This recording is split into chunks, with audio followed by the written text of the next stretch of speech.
அமெரிக்க அதிபருக்கு ஒரு ஒப்பந்தம் செய்கிற வேகம் இருந்த காரணத்தினால் வேகத்தை பயன்படுத்தி தங்களுக்கு தேவையான அனைத்தையுமே பெற்றுக் கொண்டிருக்கிறார்கள் ஈரானியர்கள் என்பதுதான் இந்த MOU மூலமாக, இந்த புரிந்துணர்வு ஒப்பந்தம் மூலமாக உலகுக்கு தெரிய வந்திருக்கக்கூடிய செய்தியாக இருக்கிறது. இங்க நீங்க பார்க்கலாம், அமெரிக்க அதிபர் டொனால்ட் ட்ரம்ப் G7 மாநாட்டில் வைத்து குறித்த ஒப்பந்தத்தில் கையெழுத்திடுகிற காட்சிகள் தான் இங்கே பதிவு செய்யப்பட்டிருக்கு.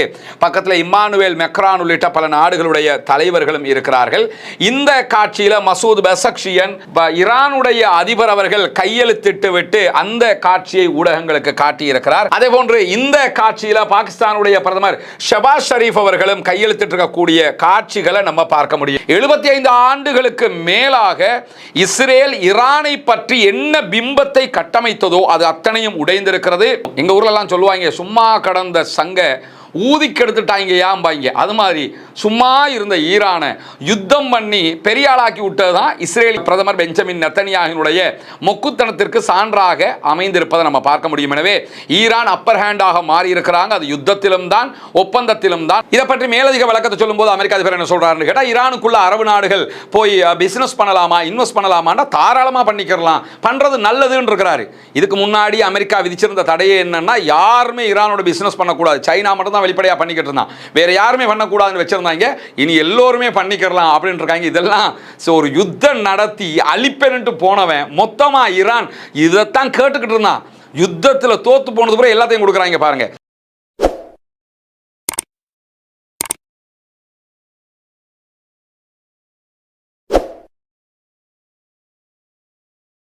அன்பிற்கினிய சகோதர சகோதரிகளை, நம் அனைவர் மீதும் ஏக இறைவனுடைய அமைதியும் கருணையும் உண்டாகட்டமாக என்கிற உயரிய பிரார்த்தனைகளோடு தொடர்ச்சியாக மத்திய கிழக்கிலே ஈரானுக்கும் அமெரிக்காவுக்கும் இஸ்ரேலுக்கும் இடையிலான ஒரு மாபெரும் யுத்தம் நடைபெற்று 40 நாட்களுக்கு பிறகு யுத்தமும் யுத்தம் இல்லை என்கிற நிலையும் தொடர்ந்து வந்தது.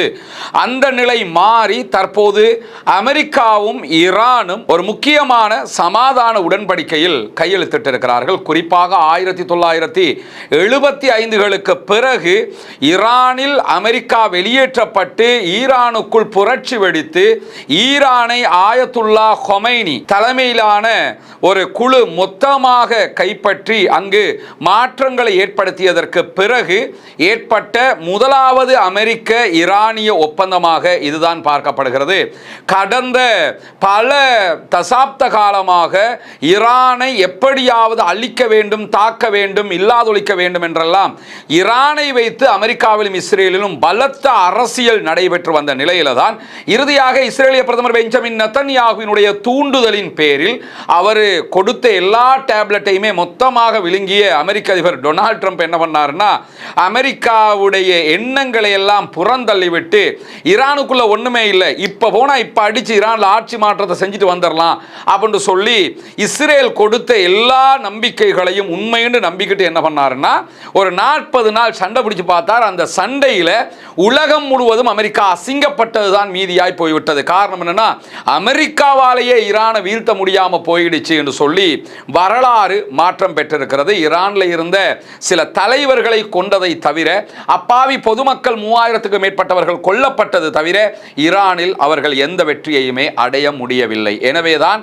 இறுதியாக இனிமே சண்டை பிடிக்க முடியாது, சண்டை நமக்கு வெற்றியை தரவில்லை, ஒரு சமாதானத்தின் ஊடாகவாவது மத்திய கிழக்கிலிருந்து நம்ம பொட்டியை கட்டிட்டு கிளம்பிடணும் என்று சொல்லி அமெரிக்க அதிபர் டொனால்ட் ட்ரம்பினுடைய தீர்மானம் மிக வலுவாக்கப்பட்ட காரணத்தினால ஒரு ஒப்பந்தம் செய்து கொள்ளப்பட்டது. அமெரிக்க அதிபருக்கு ஒரு ஒப்பந்தம் செய்கிற வேகம் இருந்த காரணத்தினால் வேகத்தை பயன்படுத்தி தங்களுக்கு தேவையான அனைத்தையுமே பெற்றுக் கொண்டிருக்கிறார்கள் ஈரானியர்கள் என்பதுதான் இந்த MOU மூலமாக, இந்த புரிந்துணர்வு ஒப்பந்தம் மூலமாக உலகுக்கு தெரிய வந்திருக்கக்கூடிய செய்தியாக இருக்கிறது. இங்க நீங்க பார்க்கலாம், அமெரிக்க அதிபர் டொனால்ட் ட்ரம்ப் G7 மாநாட்டில் வைத்து குறித்த ஒப்பந்தத்தில் கையெழுத்திடுகிற காட்சிகள் தான் இங்கே பதிவு செய்யப்பட்டிருக்கு. பக்கத்தில் இம்மானுவேல் மெக்ரான் உள்ளிட்ட பல நாடுகளுடைய தலைவர்களும் இருக்கிறார்கள். இந்த காட்சியில மசூத் பெசக்ஷியன் ஈரானுடைய அதிபர் அவர்கள் கையெழுத்திட்டு விட்டு அந்த காட்சியை ஊடகங்களுக்கு காட்டியிருக்கிறார். அதே போன்று இந்த காட்சியில பாகிஸ்தானுடைய பிரதமர் ஷபாஸ் ஷரீஃப் அவர்களும் கையெழுத்திட்டிருக்கக்கூடிய காட்சிகளை நம்ம பார்க்க முடியும். எனவே ஒப்பந்தத்தின் பிரகாரமும் யுத்தத்தின் பிரகாரமும் யுத்தத்திலும் ஜெயித்தது ஈரான், ஒப்பந்தத்திலும் ஜெயித்தது ஈரான் என்பது உலகுக்கு தெரிய வந்திருக்கிறது. இந்த சூழலையும் காசாவில் இன்றைக்கு இஸ்ரேலிய ஆக்கிரமிப்பு ராணுவம் நடத்தி இருக்கக்கூடிய தாக்குதல்களில் 3 அப்பாவிகள் கொல்லப்பட்டிருக்கிறார்கள், ஷஹீதாகி இருக்கிறார்கள் என்கிற செய்திகள் வெளியாகி இருக்கிறார். அதே நேரம் லெபனானுடைய பகுதிகளிலேயும் இஸ்ரேலிய ஆக்கிரமிப்பு ராணுவம் இன்றைக்கு தாக்குதல்களை நடத்தி இருக்கிறார்கள். ட்ரோன் அட்டாக் நடைபெற்றிருக்கிறது.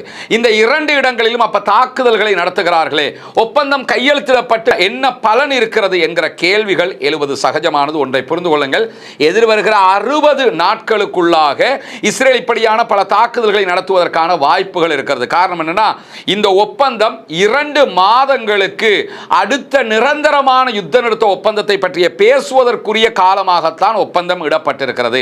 எனவே இந்த ஒப்பந்தத்தில் சொல்லப்படுகிற பல விவகாரங்கள் 2 மாதங்களுக்கு பிறகுதான் நடைமுறைக்கே வர இருக்கிறது என்கிற நிலையில தான் லெபனான் உள்ளிட்ட எல்லா முனைகளிலும் யுத்தம் நிறுத்தப்பட வேண்டும், இல்லாவிட்டால் நாங்கள் யுத்த நிறுத்தத்தை ஏற்றுக்கொள்ள மாட்டோம், ஹொர்முஸை மீண்டும் மூடுவோம் என்று எச்சரித்திருக்கிறது ஈரான். அந்த எச்சரிக்கைக்கு பயந்துதான் இந்த காரியத்திற்கே ஒப்புக்கொண்டு சமாதான உடன்படிக்கையில் அமெரிக்க அதிபர் டொனால்ட் ட்ரம்ப் கையெழுத்திட்டு இருக்கிறார் என்பதையும் நம்ம புரிந்து கொள்ள முடியும். எனவே 60 நாட்களுக்கு அப்பப்ப இந்த தாக்குதல்கள் நடக்கத்தான் செய்யும், இஸ்ரேல் அடங்காது என்பது நம்ம வெளிப்படையாக பார்க்கக்கூடிய ஒரு விவகாரமாக இருக்கிறது. ஏன்னா இஸ்ரேலியர்களை பொறுத்தவரையில் அடுத்த 60 நாட்களுக்குள்ளாக எப்படியாவது ஈரானுக்கும் அமெரிக்காவுக்கும் இடையிலான இந்த ஒப்பந்தத்தை முறிக்கிறதுக்கு ட்ரை பண்ணுவாங்க. காரணம் என்னன்னா, 75 ஆண்டுகளுக்கு மேலாக இஸ்ரேல் ஈரானை பற்றி என்ன பிம்பத்தை கட்டமைத்ததோ அது அத்தனையும் உடைந்திருக்கிறது.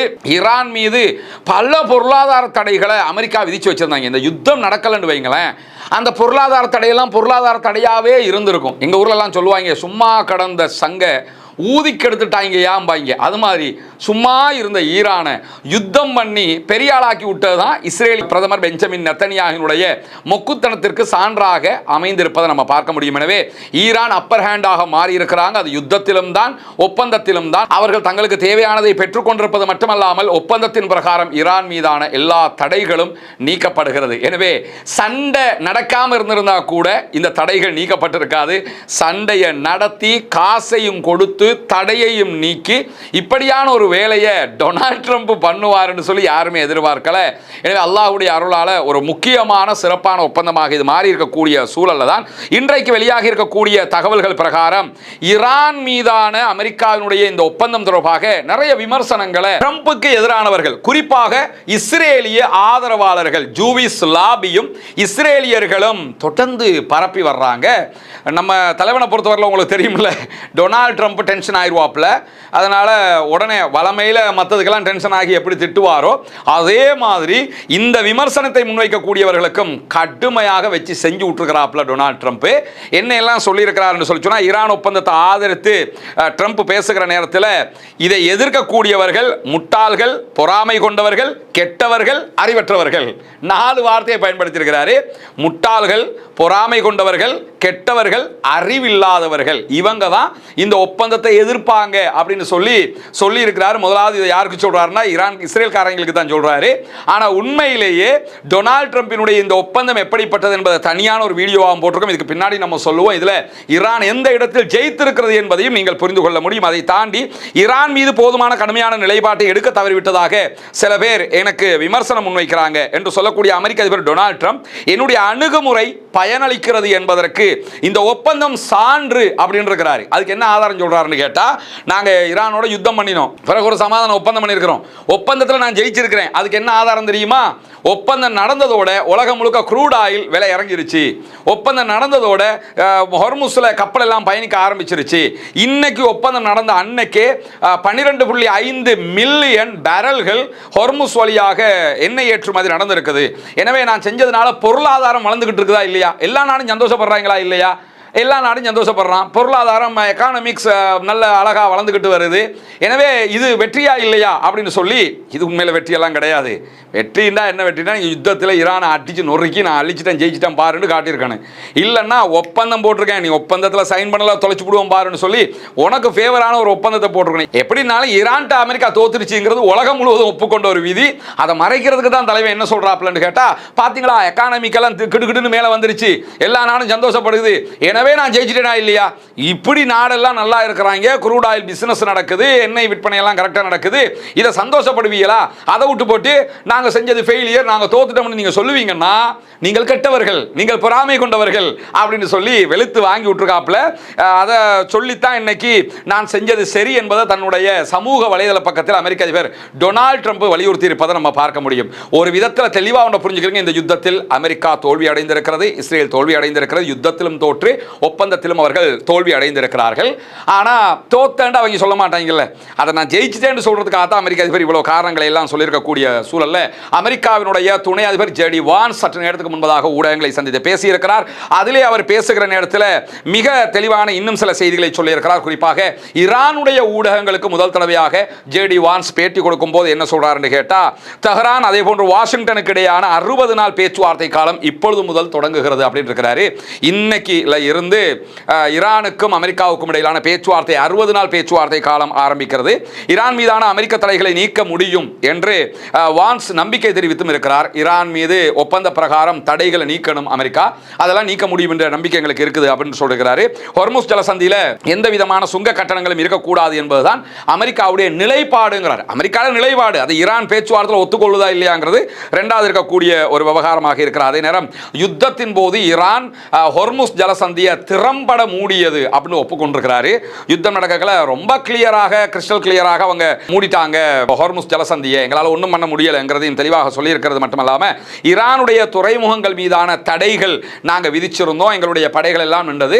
இந்த ஒப்பந்தத்துக்கு பிறகு இதுவரைக்கும் ஈரானுக்குள்ள 12 பாரிய டேங்கர் கப்பல்கள் நுழைந்திருக்கிறது. எங்க படைகள் அங்கே இருக்கும் போதே உள்ள நுழைஞ்சிருக்கிறாங்க, நாங்கள் அதை விட்டு தான் இருக்கிறோம், ஏன்னா இதுக்கு மேல் தடுக்க முடியாது, ஒப்பந்தம் வந்துருச்சு அப்படின்னு சொல்லி இந்த செய்திகளை எல்லாம் சொல்லக்கூடிய அமெரிக்காவுடைய துணை அதிபர் ஜேடி வான்ஸ் அவங்க என்ன சொல்றாங்கன்னு கேட்டா, அமெரிக்காவுக்கும் ஈரானுக்கும் இடையிலான இறுதி ஒப்பந்தத்தினுடைய ஒரு பகுதியாக முழு உலகையும் அச்சுறுத்தக்கூடிய ஏவுகணைகளை தெஹ்ரான் கொண்டிருக்காது என்று நாங்கள் நம்புகிறோம் அப்படிங்கிறாங்க.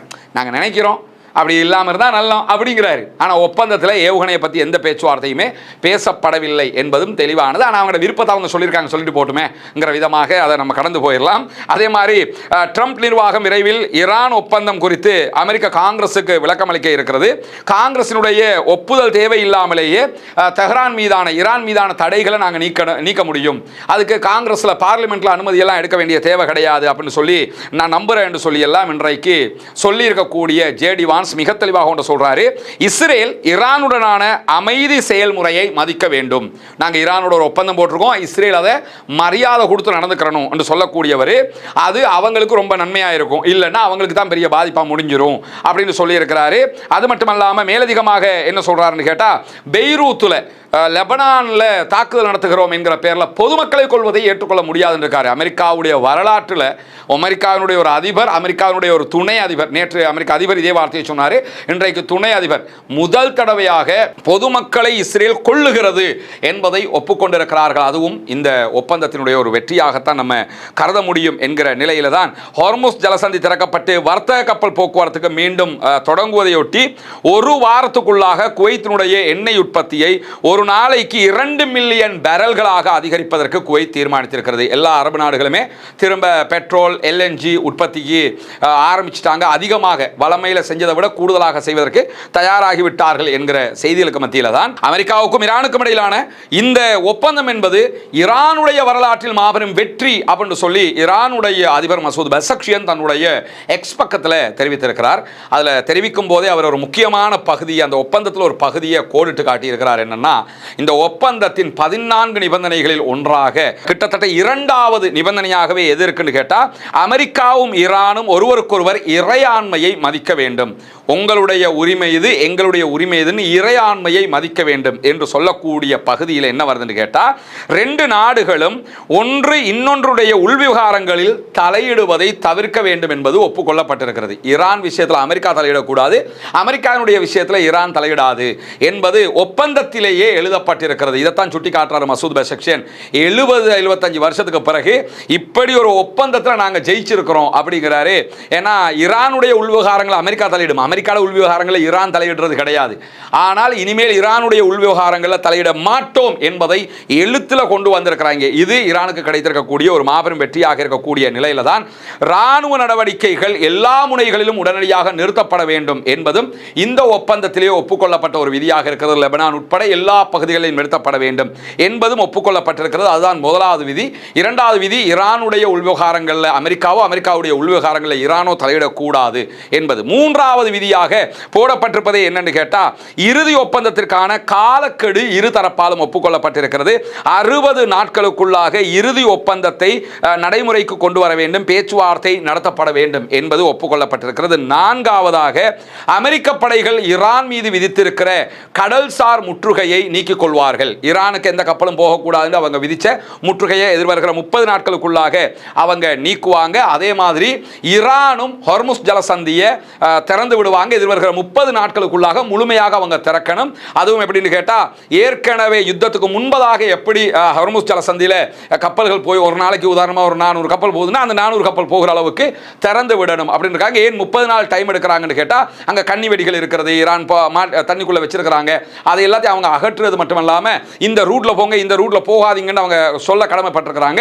அதற்காக வேண்டி இந்த காலக்கெடு எடுக்கப்பட்டிருக்கிறது. அது மட்டுமல்லாம ஹொர்முஸ் நீர்நிலையில பாதுகாப்பான கப்பல் போக்குவரத்தை மொத்தமாக அவர்கள் உறுதிப்படுத்தப்பட வேண்டும் என்கிற செய்திகளும் சொல்லப்பட்டிருக்கிற அதே நேரத்தில் அதுக்கு ஈரானும் உறுதியை கொடுத்திருக்கிறார்கள் என்கிற செய்திகளும் வெளியாகி இருக்கிறது. அதை தாண்டி ஆறாவது நிபந்தனையாக 300 பில்லியன் அமெரிக்க டாலர் மறுசீரமைப்பு நிதி ஈரானுக்கு எதிர்வருகிற 60 நாட்களுக்குள்ளாக பேச்சுவார்த்தை நடத்தப்பட்டு கொடுக்கப்படும். இது இன்வெஸ்ட்மெண்ட் கிடையாது. அது அமெரிக்க அதிபர் தெளிவாக தெளிவுபடுத்திட்டாரு. ஈரானுக்குள்ள போய் அமெரிக்கா இன்வெஸ்ட் பண்ணுதுன்னு அர்த்தம் கிடையாது. இன்வெஸ்ட் பண்ணா லாபம் எதிர்பார்ப்பாங்கல்ல, இது இன்வெஸ்ட்மெண்ட் எல்லாம் கிடையாது. சும்மா ஈரானுக்கு கொடுக்கிற 300 பில்லியன் அமெரிக்க டாலர்கள். ஏன்னா யுத்தம் பண்ணிட்டோம், நீங்க யுத்தம் பண்ணி எங்க நாட்டில் நிறைய இடங்களை அழிச்சிருக்கிறீங்க, அதுக்கு நஷ்டஈடு தாங்கன்னு கேட்டிருக்கிறான். அதை தந்தா தான் சைன் பண்ணுவோம்னாங்க. ஓகே, நஷ்டஈடு தர்றோம் அப்படின்னு இருக்கிறாங்க. இந்த நஷ்டஈடு ஈரானுடைய வரலாற்றில் ஒரு 3வது தடவை இப்போ அமெரிக்கா கொடுக்குறாங்க. இதுக்கு முன்னாடியும் ஒரு 2 தடவை இதே மாதிரி நஷ்டஈடு கொடுத்துருக்காங்க. இப்போ 3வது தடவையாக இந்த நஷ்டஈட்டை அவங்க கொடுக்கறதுக்கு ஒப்புக்கொண்டு இருக்கிறாங்க. இதை பற்றி மேலதிக விளக்கத்தை சொல்லும்போது அமெரிக்கா அதிபர் என்ன சொல்றாருன்னு கேட்டால், ஈரானுக்குள்ள அரபு நாடுகள் போய் பிசினஸ் பண்ணலாமா, இன்வெஸ்ட் பண்ணலாமான்னா தாராளமாக பண்ணிக்கிறலாம், பண்றது நல்லதுன்னு இருக்கிறாரு. இதுக்கு முன்னாடி அமெரிக்கா விதிச்சிருந்த தடையே என்னன்னா, யாருமே ஈரானோட பிசினஸ் பண்ணக்கூடாது, சைனா மட்டும் தான் வெளிப்படையா பண்ணிக்கிட்டு இருந்தான், வேற யாருமே பண்ணக்கூடாதுன்னு வச்சிருந்தாங்க. இனி எல்லோருமே பண்ணிக்கலாம் அப்படின்னு இருக்காங்க. இதெல்லாம் ஒரு யுத்தம் நடத்தி அழிப்பேன்ட்டு போனவன் மொத்தமா ஈரான் இதைத்தான் கேட்டுக்கிட்டு இருந்தான். யுத்தத்தில் தோத்து போனது கூட எல்லாத்தையும் கொடுக்குறாங்க பாருங்க. அதே மாதிரி 7வது நிபந்தனையாக பேசப்பட்டிருக்கிறது என்னன்னு கேட்டால், அனைத்து பொருளாதார தடைகளும் நீக்கப்படுகிறது. குறிப்பாக இறுதி ஒப்பந்தம் எட்டப்பட்டதோடு இந்த 60 நாட்களுக்குள்ளாக இதுதான் ஃபைனல் டிசிஷன் வந்ததுக்கு பிறகு ஐநா பாதுகாப்பு சபையின் தீர்மானங்கள் உட்பட ஐநாவுடைய செக்யூரிட்டி கவுன்சிலில் தீர்மானங்கள் கொண்டு வரப்பட்டு ஈரான் மேல பொருளாதார தடை விதிக்கப்பட்டிருக்கு. அது நீக்கப்படும் இருக்காங்க. எதையெல்லாம் ஈரான் இவ்வளவு வருஷ காலமாக கேட்டுக்கிட்டு இருந்தாலும் எல்லாத்தையும் ஓகே இருக்கிறாரு. அதே மாதிரி ஈரான் மீது விதிக்கப்பட்ட அனைத்து பொருளாதார தடைகளையும் முழுமையாக நிறுத்த அமெரிக்கா உறுதியளித்துள்ளது.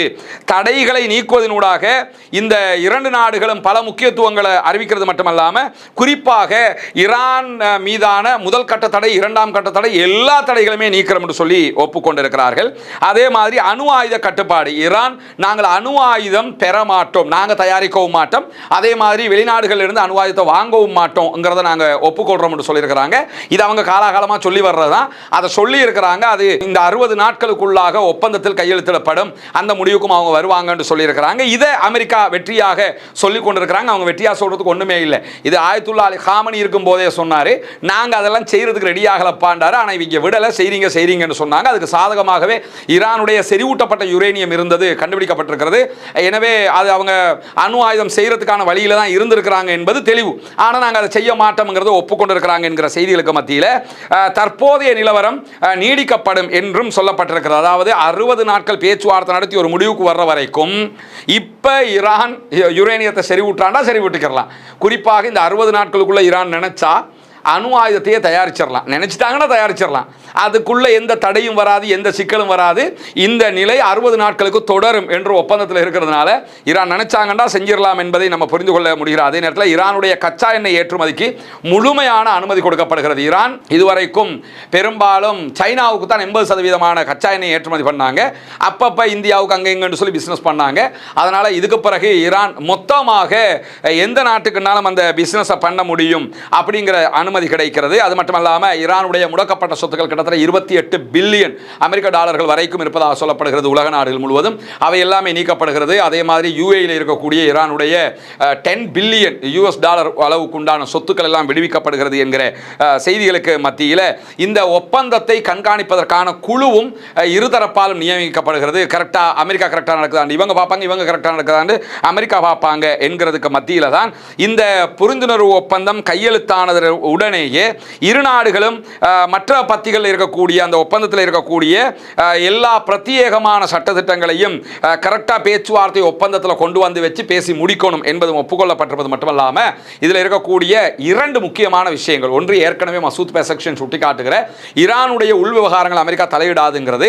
14வது நிபந்தனை, அடுத்ததாக வெற்றிகரமான நிபந்தனை என்னன்னு கேட்டா, இந்த ஒப்பந்தம் இந்த 14 ரூல்ஸ் அண்ட் ரெகுலேஷன் இருக்குதா இல்லையா நிபந்தனைகள், இந்த 14யுமே ஐநாவுடைய செக்யூரிட்டி கவுன்சில், ஐநாவுடைய பாதுகாப்பு சபையில் கொண்டு வந்து போட்டு அதில் பாஸ் பண்ணுவாங்க. 60 நாட்களுக்கு பிறகு ஒப்பந்தம் கரெக்டாக முடிஞ்சதுக்கு பிறகு அதை கொண்டு வருவாங்க. ஐநா பாதுகாப்பு சபையில் வீட்டோ பவர் கொண்ட 5 நாடுகள் இருக்கக்கூடிய பாதுகாப்பு சபை, அமெரிக்கா, பிரித்தானியா, பிரான்ஸ், சீனா, ரஷ்யா. ஈரானுக்கு சார்பாக சீனா ரஷ்யாவும் இருக்கும். மற்ற நாடுகளும் இந்த விவகாரத்தில் மொத்தமாக அமெரிக்கா உட்பட இதை நம்ம கொண்டு வந்து செஞ்சிருவோம் என்ற நிலையில் இருக்கிறதுனால செக்யூரிட்டி கவுன்சிலே இது பாஸ் ஆக இருக்கிறது. அதாவது இதெல்லாம் ஒரு 60 நாட்களுக்குள்ள நடந்துச்சுன்னு வைங்களேன் இன்ஷா அல்லாஹ். இதை செய்கிறதும் இஸ்ரேலிய பிரதமர் பெஞ்சமின் நெத்தன்யாகுவை கூப்பிட்டு செருப்பை கலட்டி கன்னத்தில் மாறி மாறி மாறி மாறி ஒரு 10-15 தடவை அடிக்கிறதும் சமானமானது. ஏன்னா இவ்வளவு காலமாக அவன் எப்படியாவது ஈரான் அழிக்கணும், காசாவை அழிக்கணும், லெபனான் அழிக்கணும்னு சுற்றிக்கிட்டு தெரிஞ்சான். எல்லாத்துக்கும் சேர்த்து ஒத்த ஆப்பாக அடிச்சு விட்டுருக்கிறாங்க. அல்லாஹ்வோட உதவியில் ஈரானியர்கள் ஜெயித்திருக்கிறார்கள் என்பது மீண்டும் ஒரு முறை உறுதியாகி இருக்கிறது. தொடர்ந்து இணைந்திருங்கள் ரஸ்மின் மயச நியூஸ் மற்றும் ரஸ்மின் டாக்ஸ் ஆகிய 2 சேனல்களோடு. உங்களுக்கு தேவையான உடனுக்குடன் வருகிற உண்மை செய்திகளை கொண்டு வந்து சேர்ப்பதற்கு தயாராக இருக்கிறோம். பாலஸ்தீனம் வெற்றி பெற வேண்டும், பாலஸ்தீனம் சுதந்திரம் அடைய வேண்டும் என்கிற உயரிய பிரார்த்தனைகளோடு ஆக்கிரமிப்புகள் ஓய்ந்து ஆக்கிரமிப்பாளர்களும் ஓய வேண்டும் என்கிற பிரார்த்தனைகளையும் முன்வைத்துக் கொள்வதோடு ஆக்கிரமிப்பாளர்களுக்கு எதிராக தொடர்ந்தும் ஜனநாயக ரீதியாக குரல் எழுப்புவோமாக வாகிறதா. அல்ஹம்துலில்லாஹி ரப்பில் ஆலமீன்.